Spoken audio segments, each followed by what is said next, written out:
Hey guys, it's Tiny Tom Logan back with another video for you, and today we're finally going to be testing the first of the cards that I've had anyway of the ASUS 290, the ASUS 290Xs, the AMD R9 290Xs with the custom coolers on. Now we've got the ASUS R9 290X. Now this is not only the DirectCU cooler, but ASUS have actually just gone ahead and made their own PCB with their own like concrete alloy chokes and all kinds of stuff on them anyway. They've really gone to town on redesigning the PCB. So it's going to be a good chance for us to see, you know, whether this helps deliver, and you know, much more performance, how the cooler performs, all those kind of things. Also, they send you with the normally you get like little red stripes on top the coolers. And they sent those as separate stickers, so you can actually pick red or gold with these as well. What I'm going to do is I'm going to bring you in for a close look at the card, then we'll go on to have a look at it in the rig as we always do, and then some benchmarks and overclocking and stuff. And then we'll move on right at the very end to a conclusion and see how the card gets on. But I'm not going to bother you with my face for any longer with my bit of scrubbiness.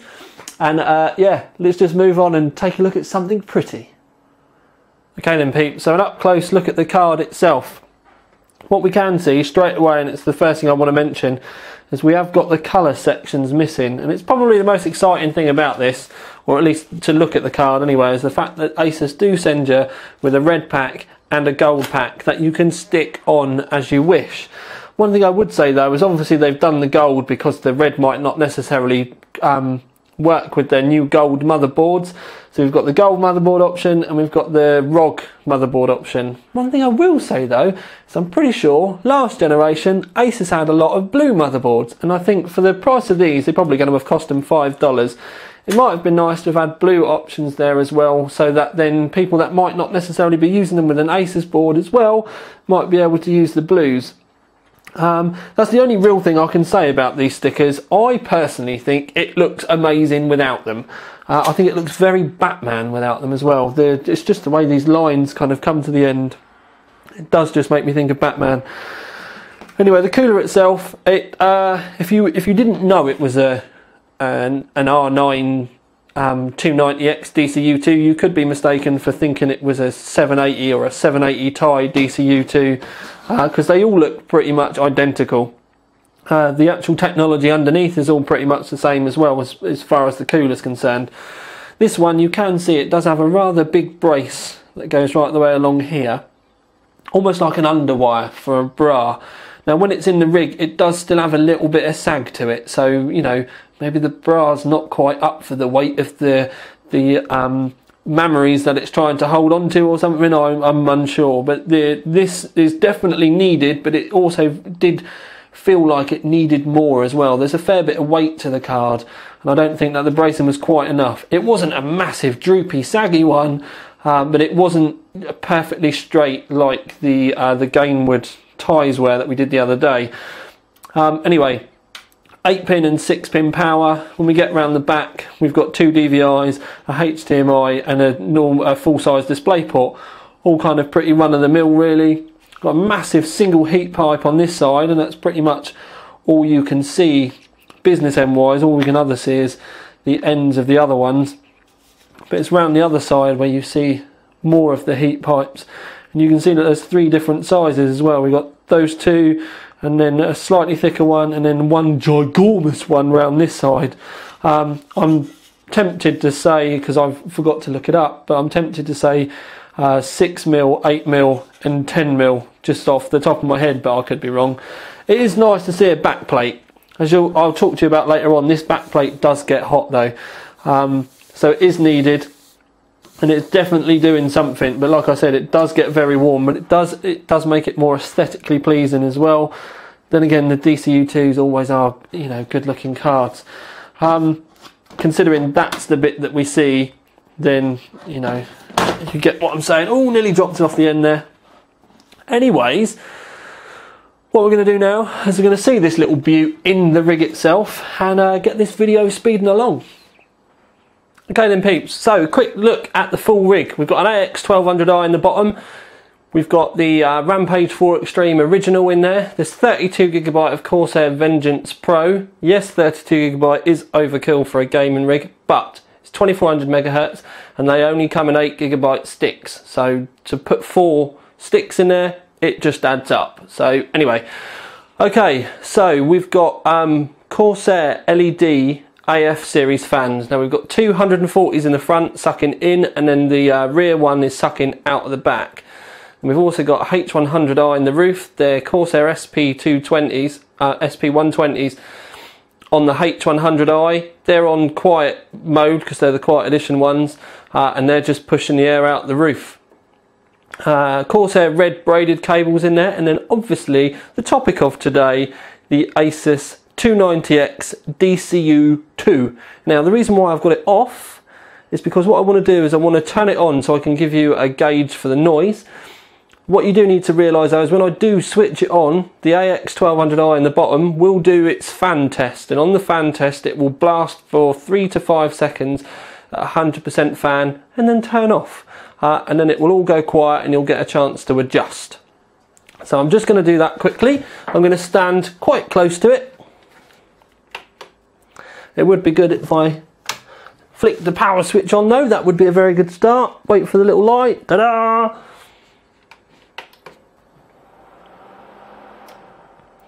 Oh, come on. Typical, innit?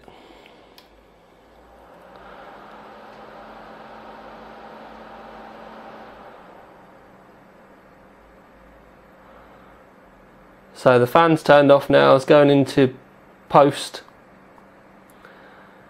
And then the rig all goes very quiet. The GPU fans do spin up a little bit at the beginning. And I do mean just a little bit, but then once the post and everything starts, it all dies down and goes really quiet. We have got it in the Uber mode, which is quite an important thing. It's quiet that end and then Uber this end, so it will actually spin the fans up a little bit more. Now we've got this to test the, you know, kind of like the worst case noise side of things, but it's all now all really, really quiet. But the first thing I want to do, and I'm going to spin the old camera around. I do need to get a tripod, but this one's my mum's and I like using it. It's not the best thing for the videos, but it's just, I like having part of her ear. Anyway, right, so what we're going to do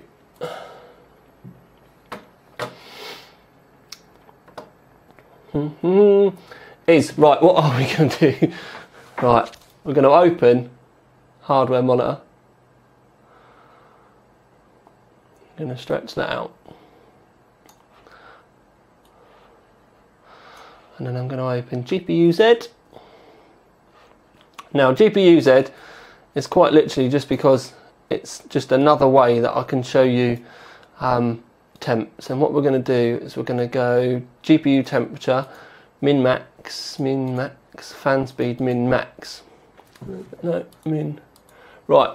So we've got GPU-Z now recording the maximum temperature, the maximum fan speed and the maximum RPM. So we've got a percentage and an RPM. But just for the sake of the video, what I'm also going to do is get it to save the minimums as well. So that in a minute we'll be able to compare the minimums and the maximums. So I'll zoom you in a little bit more on those. In fact, I'll move them down for you because that'll be much easier. I can zoom in further.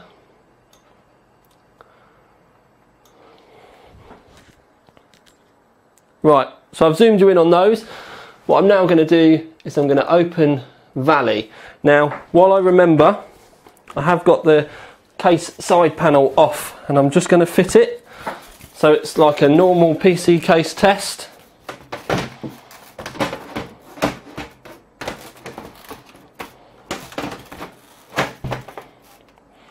I'll tell you what I do need to do. I need to screw it in.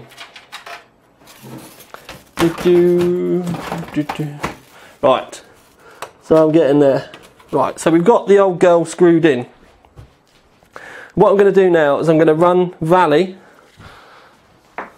on 8 times anti-aliasing and 2560 by 1440 we're going to run that now for about 30 minutes, and the idea is just to get it all nice and warm, everything warmed up, see where the fans are, and if I zoom out, you can see the side panel and everything's on now. So it's literally just like you're gaming, but we've obviously got no audio on at the minute. So we'll give that a blast, and I will be back shortly, because this really is the most important part about the DirectCU, is can it tame the temperatures and can it keep it quiet. Okay then peeps, so we're a good way in. The card is definitely, yeah, the fan speed has definitely gone up. Well, I know it has gone up. Even that door's warm to touch. Now, we've still got Unigine running on the other side. Now the card, I'm just going to hold the mic out. I don't know how the microphone's going to pick it up. But if the, I'm just putting the mic back on. If that was the standard card right now, it would be blowing in absolute hoolie. It's a proper little jet engine, and this is on the Uber mode. And it's actually done really well, because A, it's not blowing an absolute nut job. But if I show you over here, I'm going to zoom you in again.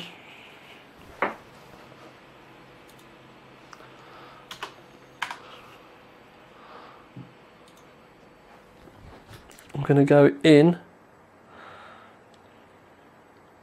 and what we can see is that we've had a maximum GPU temperature of 83 degrees, and that was with the fan speed at 50%, and that was a total fan speed of 1945 RPM. So it went up 30% on the fan speed, and we had roughly 900 RPM go up speed wise on the cooler. So it's managed, even though it's running at stock and everything, to keep it below the 95 degrees that we would have expected previously from the AMD card. Now, if we were to knock this down into silent mode, that fan would be making next to no noise whatsoever, but those temperatures would just go up to about 94, 95 degrees. And that's still keeping, you know, everything in check and quiet. Don't forget, they are designed to run hot. So essentially what ASUS have done is they have managed to bring those temperatures down a little bit while still remaining quiet, which is a hell of a bloody achievement with this card. One thing I will say though is that the back plate does get really warm, and by really warm I mean even with it on, you know, this here, it does get quite warm to touch. If you put it on quiet mode, obviously those temperatures do go up, but the fan speeds stay relatively quiet. One thing I will say is then the back plate does get stupidly hot. You could practically cook an egg on the back of it. And one of the things I did notice is when it's on quiet mode, it does then even the heat sinks on the RAM in the case start to warm up as well. So you kind of have to pick the, you know, whatever you want the most from really. But this is leagues and leagues better than the original cooler, because we've not got, you know, really noisy fans in there and everything. The temperatures are better.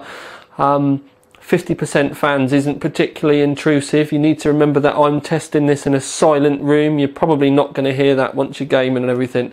So that cooler is, you know, significantly better than the original AMD one. Probably not a surprise for some people, but I was worried just because of the amount of heat that it would have to dissipate. So yeah, definitely a thumbs up as far as the cooler is concerned. I didn't think it would have done this well, to be fair. Like I said, once you start, if you want to turn those fan speeds down, then you're just going to have to look at ventilation and stuff, or, you know, we'll leave it with you. So right, now really it's time to start thinking about performance. Now we're going to test it as stock. We did manage to get a little overclock out of it. It did make a bit of a difference, I will say, definitely a better difference than the reference, but it was still only 100 megahertz increase. It's 1050 at stock, as I can show you here. It's 1050 there at stock. The overclock I managed to get out of it was 1150. one thing I did find quite confusing is we managed to get 1150 megahertz out of it, but once we started playing with the memory, that 1150 started to become unstable. I did manage to get a memory increase out of it, but to get the memory up to where that became unstable, the benchmark started to go down, and by that I mean not we'd overclocked it too far, but where we were having to back the core clock off to get the memory stable high, the benchmarks had started to drop off, and it was actually it was better for this card to run with a higher core clock and try and balance the memory and the core out. So when we did the benching in the review, and you can click the link down in the bottom left hand corner of the screen, when we did do that testing, we did do it with just the 1150 core, and that was kind of the reason why. So what I'm going to do now is I'm going to set up and I'm going to show you some results from the reference 290X and then the ASUS 290X. Okay then peeps, so left hand side of the screen is the reference 290X in Uber mode, and on the right hand side of the screen you've got the ASUS DirectCU in Uber mode. So you can see there that you've got a good 150 point difference, and this is Firestrike Extreme, so getting those kind of differences with them both running at stock is a fair old kind of change there. What I'm just going to do is I am going to open and just show you quickly Firestrike X. That's what happens to the score when you overclock it. And I will say that the fan speeds do go up a bit to keep that in check. So you will have to kind of play around with things, but I didn't want to kind of say it makes it too loud, because even when overclocked this thing's quieter than the reference one. So you can go reference card there 4,945, with a bit of an overclock there you see 5,456. So that's a good old leap forward there. Just to put things into kind of perspective for you, if you were to run a GTX 780 Ti at stock, you'd be getting about 5,152. So you can see the 290X start to claw stuff back there. But if we do say, okay, talking about overclocks, a 780 Ti will put out about a 5.9 on that benchmark. So it's just something for you to kind of keep in mind, but it does, you can see it does benefit it quite well. What we're going to do now is we're just going to change the benchmark. Rather than bore you, I'm going to stop the camera. Okay then, moving on to 3D Mark Vantage. This is another really stressful GPU tool, and it's one that I still favour, even though it's quite a few years old, because it's if any of the benchmarks are going to be unstable with graphics cards with overclocks and stuff, this is the one. So when you get this thing to pass, normally most of the other things are pretty good. So on the left hand side again we've got the reference, so we've got 27,008, and that was with a 26,434 GPU score. When you move over, you can see that we've got a 28,362 on the ASUS, and that's with a 27,790 GPU score. So you've got over 1,000 points here. You're looking at about 1,300 points difference just going from the stock to the stock. And if I was to go and have a look at 3D Mark Vantage X, there we go, and this is overclocked, you can then see that it opens up that gap even further and goes to an X score, well, almost 30,000. So you've got a 3,000 point difference there with the ASUS compared to the reference card. So again, there's some pretty, damn good scores there. I don't want to bore you with all of these. Don't forget you can see all the benchmarks and all the results, and click in the bottom left hand corner of the screen. What we're going to do now, we're going to do a couple of game run-throughs just so you can see the performance and have Afterburning running, so you can see the min-max and as we go along. And then at the end we'll get everything wrapped up with a juicy conclusion.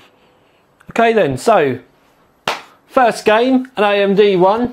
We're looking at Tomb Raider. Now you can see we've got it all maxed out. It's on 2560 by 1440 because obviously we're trying to stress the cards out. And I've just remembered I've not got fraps on. Duh! Yay! Back with fraps. Right, so we've got it all turned on. It's all on max. 2560 by 1440. The only thing that we turn off is the VSync, because obviously we don't want it being capped. We've got Tress FX on. We've got the tessellation on. Everything is up to the absolute maximum. So we go down, come on, there we go. Start benchmark. You're obviously going to be able to see Fraps in the top right hand corner of the screen. And we'll let that run through.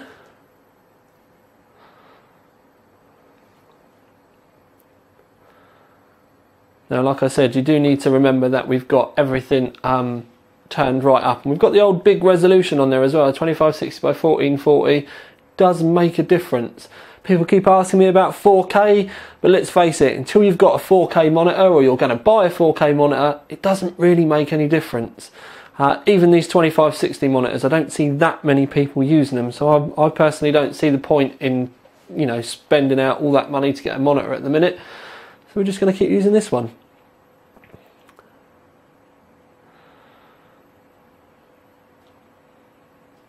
Just saw 70 frames a second for the first time there. Coming to near the end of the benchmark. All the pervs out there will be going, ooh, look at the dirt on her boobs.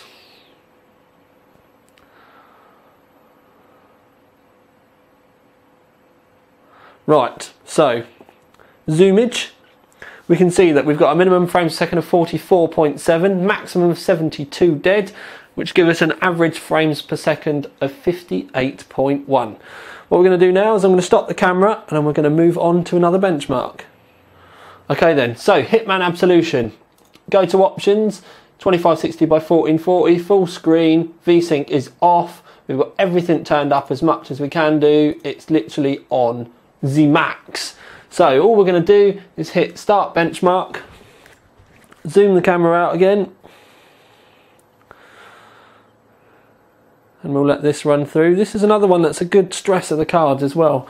Another reason why people ask why I don't film it with like a screen capture or something does make a difference for the frames per second. They then ask about a capture card. I don't really see the point in adding things in when we can do it perfectly fine with filming the camera. Also with filming the camera, I can hear how loud the card is reacting to being stressed out and talk to you about any fan speed differences, which at this present moment in time, it's made no difference to the card whatsoever. So that's another plus point for the card here. On short runs like this, it doesn't really cause that fan to ramp up anything. It's probably gone up from 20 to about 35%, but as we saw in an extended run, it only goes up to 50 anyway, and it wasn't particularly very loud then.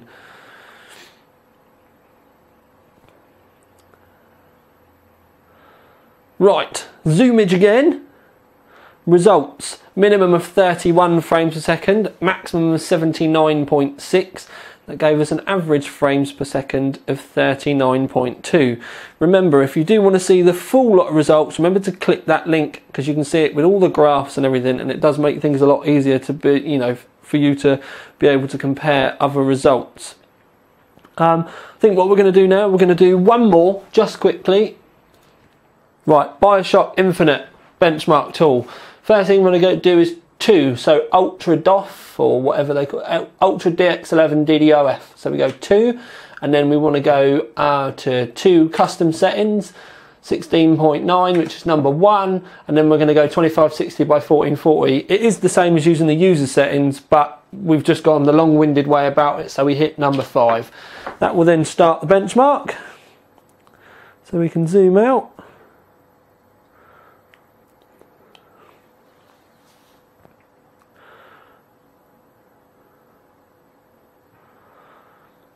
Remember to watch those frames per second, top right hand corner.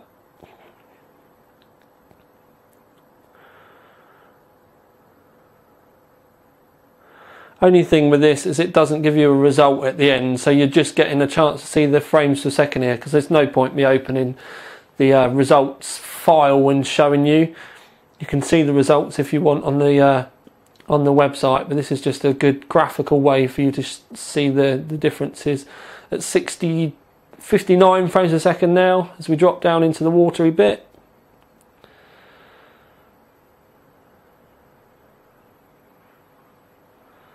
So we're outside all the shadows and all the lights, and it's flickering around the 59 to 61 frames a second, 56.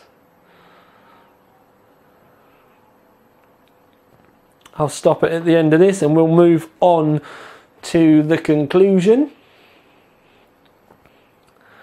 We just need to wait till we get to the bit where the hotel-y kind of palace or whatever it's called is floating around in the sky. Top of the stairs, there it is, like Monument Island. Look, you'll see it move around a little bit, and then that's it, we're finished. Okay then peeps, congratulations, you got to the conclusion. We're going to talk about the award first and foremost, and then I'll kind of explain why, give you all my thoughts about the card, while I've been using it, all that kind of stuff. So right from the very beginning, the award that we decided to give it was the Performance Award.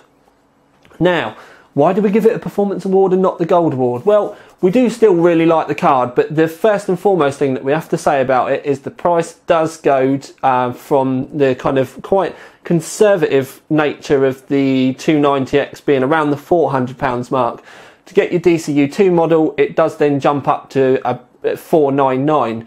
We do also think that a lot of the retailers are blatantly then going to add a little bit more on top of that. So you're probably going to see a lot of these in shops going over the £500 mark. But I will tell you from ASUS themselves, their RRP is $499. So if you see it going over that, then you know that the retailers are either not getting a good deal or they're just being a little bit greedy. So $499. Now, we don't necessarily want to mark it down for being £499 because the AMD fanboys will go absolutely apeshit and start talking about the prices of things like the 780 Ti, and that's a very valid comment. Graphics card prices are starting to considerably go up, but the reason why we've been kind of like umming and ahhing about this is because we would personally think that the performance that you're getting from this card, you're probably going to get the same kind of differences from the 290, which is then going to be a considerable amount cheaper. So when you've got two cards like the 290 and the 290X that are going to perform so similarly, but there's quite a big price gap, it then does lead you to be thinking, you know, which one should I be going for? Next question, I know that's going to be on people's minds, is where's the 290 DirectCU 2 Tom? Well, I do know that ASUS aren't bringing one out straight away, and it's going to be, you know, it's going to be, they're going to stagger them. Could be two reasons for this, and I don't know whether I'll please them by telling you my thoughts on this or whether they'll get annoyed about it. But I personally think that they know that when they bring that 290 DirectCU 2 out, they're probably not going to sell as many of them as they will do now when there's only the 290X version available. The reviews of the 290X are going to start to go out. People are going to know that there's finally an AMD card with a custom cooler on it. A lot of people are going to have waited for that and go and start buying these. If you bring the 290 and the 290X out together, most of those people that will buy the 290X first would have bought the 290 originally. So I think, you know, for the consumer, it's not brilliant, but this is just, you know, this is what marketing and channel strategy is all about. You don't want to hamper the sales of one by, you know, bringing out the other product. So I think they're staggering them for that very reason. They'll get the people with the big wallets go and buy the first lot, and then when they bring the 290 out, which will obviously be cheaper, it'll attract another range, you know, another lot of people in.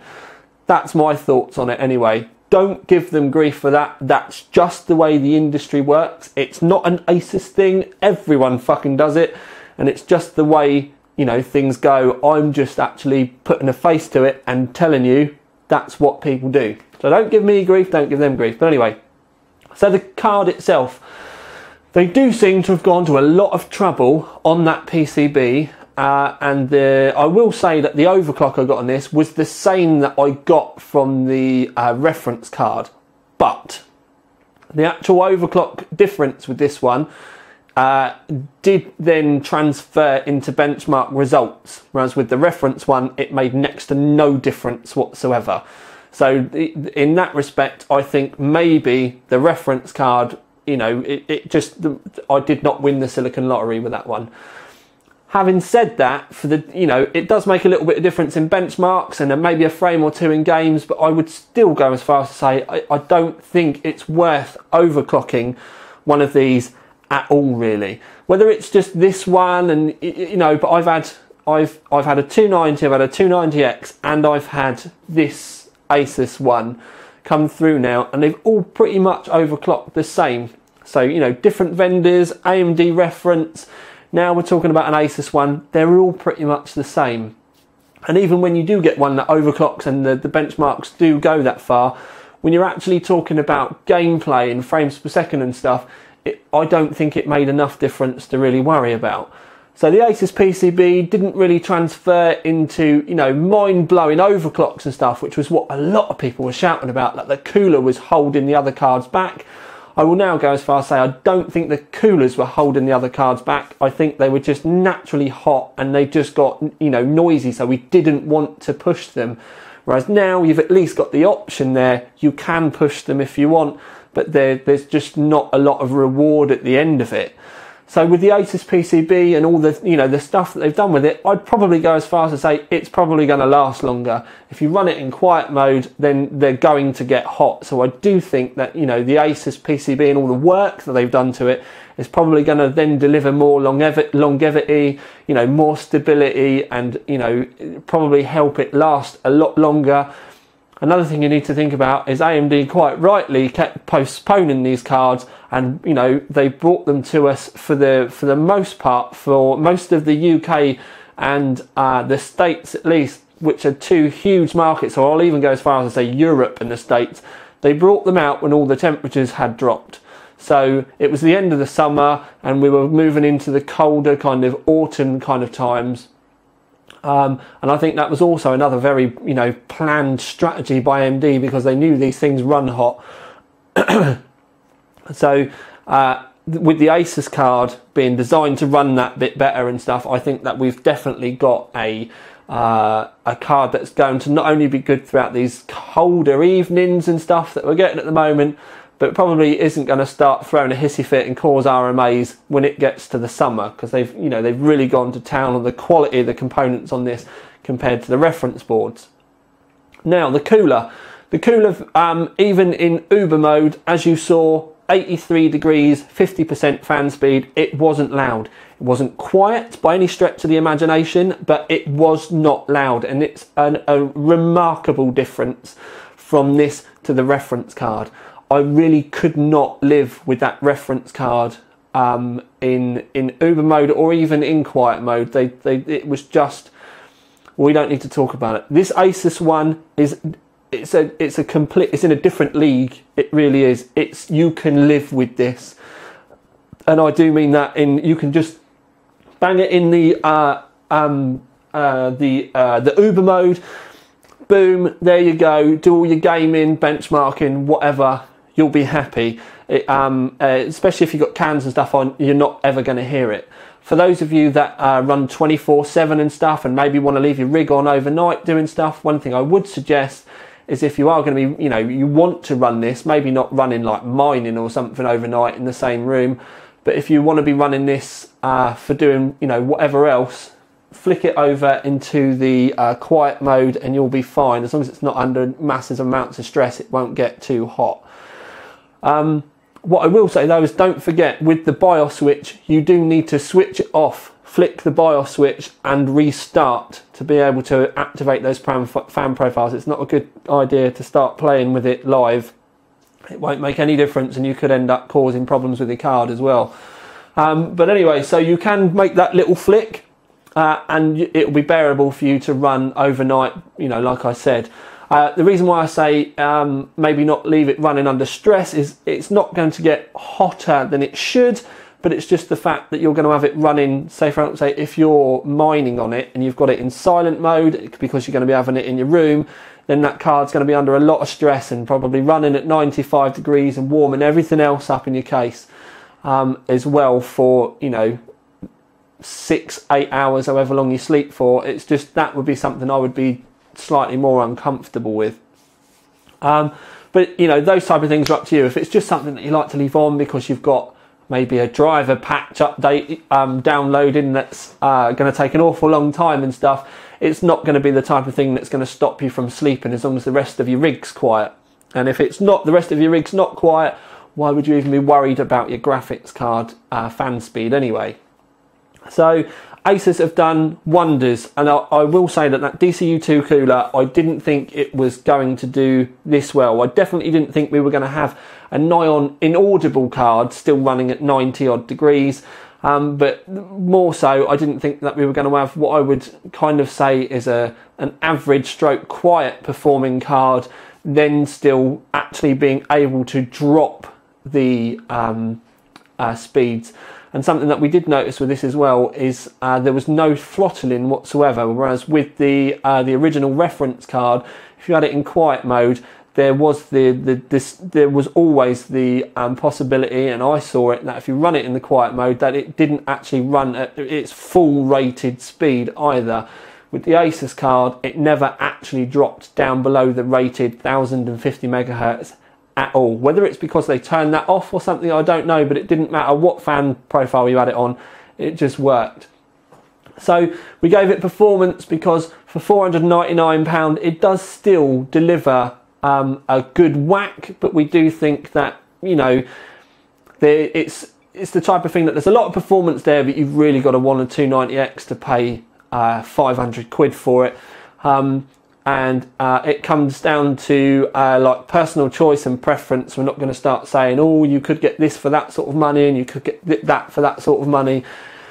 You're all perfectly able, you know, out there, and this is going to be the type of thing that I think a lot of the AMD fanboys are going to be really happy about, because we're finally starting to see the 290 and the 290X becoming more usable without the need for water cooling or any, you know, like custom coolers and the like.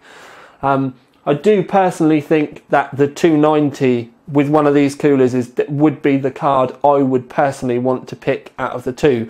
So kind of consider that as well. If you want the 290X and you want this and it's all, you know, wow, awesome, cool. I'm just saying that if it was my money, my wallet, you know, I mean, you've got to pick one of these two, Tom, I would go for the 290, and I think that's where the masses are going to go as well. So ASUS R9 290X DirectCU cooler. They've done wonders with it. It's definitely what these should have been all along. Still a high price card. You do get what you pay for though. This, I would be happy if I just had to have a 290X and it was the reference one £100 cheaper, or the ASUS one with this cooler on. I would pick the ASUS all day, every day, unless I was water cooling. So that's pretty much it. If you must have a 290X and you're water cooling, then this isn't custom, this isn't reference PCB anyway, so this would be off your list. But if you do want air cooling, simplicity, you want a DirectCU cooler in your rig because they do look bloody nice, then this is a bit of a no-brainer. So it deserves the OC 3D Performance Award. This is Tiny Tom Logan at the end of another video for you. Out.